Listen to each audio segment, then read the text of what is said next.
के नाम पर नफरत ही नफरत है इस देश में। और आप देख लो, गौर कर लो, जो गरीब था और गरीब हो गया, जो अमीर था और अमीर हो गया। दोहरी व्यवस्था, टैक्स की वसूली की दोहरी व्यवस्था, अपने बड़े बड़े उद्योगपतियों के लिए, अपने दोस्तों के लिए अगर कोई चला जाए हेलीकॉप्टर खरीदने, बिरला, टाटा, डालमिया, सिंघानिया, धीरू भाई अंबानी, छदन लाल, मदन लाल, हमारा तोहरा बस में नहीं के हेलीकॉप्टर किने के। तो बड़का बड़का पूंजीपति, अरबपति, खरबपति अगर हेलीकॉप्टर और जहाज खरीदने जाएगा तो उसको टैक्स देना पड़ेगा। कितना टैक्स देगा मालूम है? 6%। देश के सारे पूंजीपतियों से 6% टैक्स लेकर के जहाज कीन ले जाए, हेलीकॉप्टर कीन ले जाए। और अगर गरीब कोई किसान मोटरसाइकिल खरीदने चला जाए, साइकिल खरीदने चला जाए, आप जाके देख लो साइकिल का टैक्स 18% से 28%। बड़े लोगों के लिए अपना शौक पूरा करने के लिए हीरा मोती अगर दुकान पे खरीदने चला जाए तो 3% टैक्स है, 3% इस भारत में। और कोई गरीब आदमी अपने बच्चों को स्कूल में पढ़ाने की ठान ले, अब कॉपी किताब खरीदने, कलम दवाई खरीदने, बच्चों का कपड़ा खरीदने अगर बाजार में चला जाए तो उसको 18% का टैक्स। ये दोहरी टैक्स नीति के चलते गरीब और गरीब और अमीर इतना टैक्स लाद दिया, कोई चीज बाकी नहीं है। पहले 350 रुपया लगता था हमारा कोई भी नौजवान जब जाता था आरटीओ ऑफिस में, तो आरटीओ ऑफिस में उसका लाइसेंस बन जाता था। 350 में मोटरसाइकिल चलावे खातिर घूर घूर लाइसेंस बन जाओ। आज लाइसेंस की कीमत मालूम है? 6000 रुपया लगेगी, तब आपको ड्राइविंग का लाइसेंस बनेगा। 6000 रुपया। पहले मोटरसाइकिल बिना हेलमेट का कोई चला के चला जाए, अगर पकड़ लिया जमानिया स्टेशन पे तो मोटरसाइकिल पकड़ा गई, कागज नहीं खा लिया, तो वो मोटरसाइकिल पे चालान होके 200 रुपया। अब आज अगर मोटरसाइकिल हेलमेट भुला के चल जा और धरा जाओ स्टेशनवा पे, तो चालान करत हो तो जैसे काटत हो तो 20 चक्का ट्रक का चालान जैसे कटाला 5000, 4000, 6000 कट रहा है या नहीं कट रहा है? बताइए ईमानदारी से। इन्होंने कहा था चोरी बेईमानी बंद होगी, घूसखोरी नहीं होगी, लेकिन चोरी, बेईमानी, घूसखोरी 10 गुना बढ़ गई।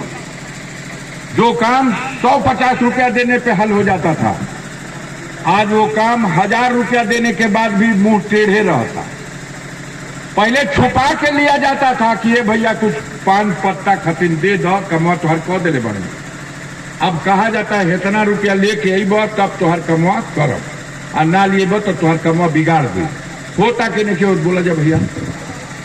तो ऐसे झूठ बोलने वाले, बेईमानी करने वालों की सरकार हटानी चाहिए कि नहीं हटानी चाहिए? बदलाई तैयारी बा? पहले हाथ उठाओ जा देखें।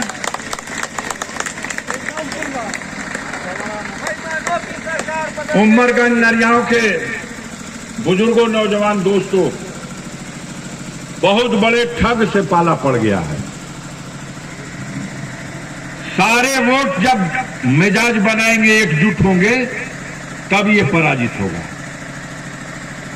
हम और तू तैयारी करते जा कि वोट हे निशान पे बटन दबावा जा और इतना बजे लाइन लगावा जा। और तैयारी मालूम बा कहां से होता? उसने तैयारी किया, उसको बेईमानी करना है, उसने पहले दिन से तैयारी शुरू किया।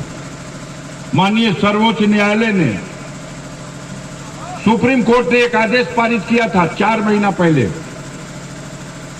आदेश पारित हुआ कि भारत में लोकतंत्र के लिए आवश्यक है कि निष्पक्ष चुनाव हो, और निष्पक्ष चुनाव करने के लिए निष्पक्ष निर्वाचन आयुक्तों की नियुक्ति जरूरी है।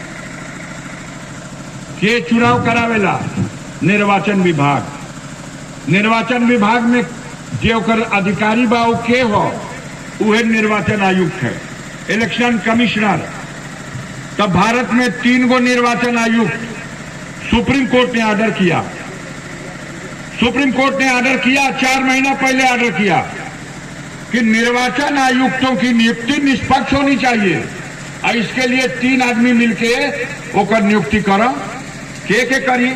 एगो प्रधानमंत्री, दूसरा प्रतिपक्ष का नेता और तीसरा सुप्रीम कोर्ट का चीफ जस्टिस। बताइए, अगर ये तीनों मिलके निर्वाचन आयुक्त की नियुक्ति करते तो इसको एक सही रास्ता होता कि नहीं होता? अगर सुप्रीम कोर्ट का चीफ जस्टिस, प्रधानमंत्री और प्रतिपक्ष का नेता ये तीनों मिलकर खोजते कि देश में सबसे अच्छा और जिम्मेदारी से, निष्पक्षता से इस जिम्मेदारी को कौन निभाएगा चुनाव कराने की, तो ये तीनों मिलकर के एक सही फैसला ले सकते थे। जनता को भी लगता कि ये सही फैसला हुआ, लेकिन मोदी जी को मंजूर नहीं था।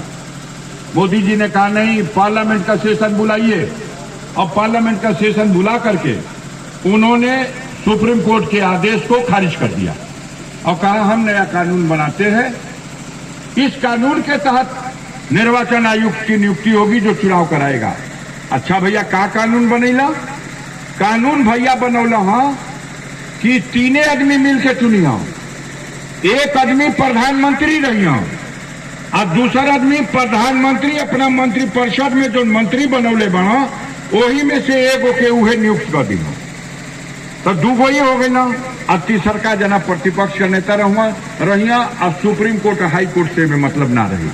बताइए, इसमें ईमानदारी की झलक दिखाई देती है? इसमें बेईमानी की गुंजाइश है कि नहीं है? तो यहाँ बटन दबावे का तैयारी होता और जरिए में टंगा मार दिले बा। निर्वाचन की घोषणा से 2 दिन पहले भारत के 3 निर्वाचन आयुक्तों में 2 निर्वाचन आयुक्तों की नई नियुक्ति मोदी के माध्यम से हो गई, उसके कलम से हो गई। वहां से बेईमानी शुरू कर दिया। देश की जनता कहती रह गई कि ईवीएम मशीन हटा लो और बैलेट पेपर पे चुनाव करा लो, लेकिन मोदी कहते हैं कि ना ना ना, उनमें बड़ा खतरा बा। जनता जो गरीब आदमी बड़ा गांव में उठाव में उठवे ना दे पहिया, बड़ा परेशान हो जी। लिखल पढ़ल बड़ा ना, उनके तो मुड़ही ना आई, तो चपतही ना आई, तो भरिए ना लगावे आई, तो जनता का ही तो कल्याण यही में बाकी मशीनिए में उठ पड़ो। हम उमरगंज नरियाओं के भाइयों से पूछना चाहते हैं, आपके दिल में क्या है? आपके दिल में क्या है? भारत में वोट मशीन से पढ़ना चाहिए या बैलेट पेपर से पढ़ना चाहिए? कितना आदमी बैलेट पेपर के तहत हो जाता है? हाथ उठाओ। पूरे देश का यही नजारा है साथियों। 100 में 5 आदमी नहीं है जो इन बेईमानों की नीति का समर्थन करते हैं। 100 में 5 आदमी नहीं है जो कहते हो कि मशीन में। बुरी बुरी औरतें हाथ पकड़ लेती हैं हम लोग गांव में जब जाते हैं तो, ए भैया, ए बचवा, और बैलेट पेपरवा से वोट डलवा दे, 10 दिन में बच्चों का विदाई हो जाए। अब मशीनिया में पड़ी तो कोनो घपला कर दे। ये आज भी जिस देश की जनता में विश्वास खत्म हो गया, अब चकमा में बाई फेर में बाकी है भाई, जनता धीरे धीरे जागत या हमार पोल खुल जाई, तो अब की अगर मौका मिल जाई तो न ये देश का संविधान रही और न केहू वोट देवे का अधिकार रही, न कोई वोट लड़े वाला रही। वही जगह गुजराते से बैठ के हम कह दे कि के चंदौली का एमपी रही, के गाजीपुर का एमपी रही, के बलिया का एमपी रही, मनोनीत कर दे, न केहू वोटर रही और न केहू नेता रही लड़े वाला। जैसे 12 बजे रतिया में एक के बेर टीविया पे आके कहलस कि 1500 का नोट रद्दी कागज का टुकड़ा, उसी तरह से कह देगा कि इस भारत का कुल वोटर लिस्ट और भारत का संविधान ये रद्दी कागज का टुकड़ा। तो भारत के संविधान को बचाना है कि नहीं बचाना है? बताइए।